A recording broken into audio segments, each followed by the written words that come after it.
Unless you are very well staffed and funded, one of the observations is that platform vendors are the way to go. Best-of-breed approaches are wonderful, but they're very, very hard to execute without encountering, what I'll call product gap, a knowledge gap, or coverage gaps.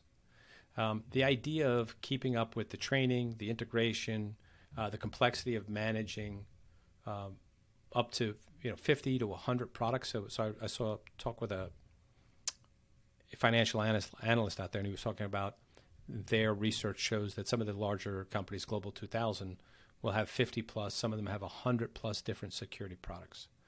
Just keeping track of that, keeping up to speed on it, keeping them all operational, making sure people are getting changes, keeping those products updated as new releases come out, makes it almost impossible. Even smaller companies that we work with have dozens of products.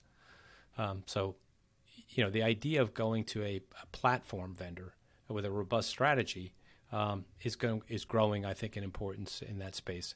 There was a lot of push where XDR and SIM are being combined just for that reason. A lot of talk there, a lot of emphasis there with regards to that. And I think that's a great example of two products that ideally you would purchase together and they would work seamlessly together.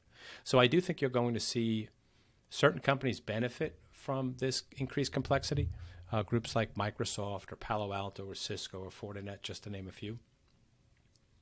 A secondary benefit to kind of investing in these more tried and true platform vendors is they've been around the block a little bit. And investing in a hot startup, one of these new products of the year type products can be risk. So I was speaking with an analyst at the conference on one of the companies he follows. At last year's conference, they had just hit a $3 billion valuation.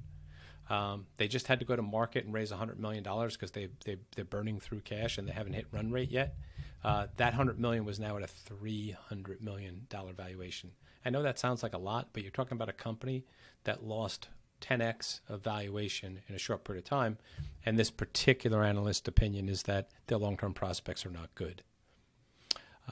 So the other thing that I thought was very interesting is the same analyst that I was talking with and a secondary analyst that I was talking with. It was kind of odd. I kept running into financial guys and having long conversations about the business side of the business. But one of the lines that he said, and specifically was, quote unquote, the current number of vendors in this market is unsustainable.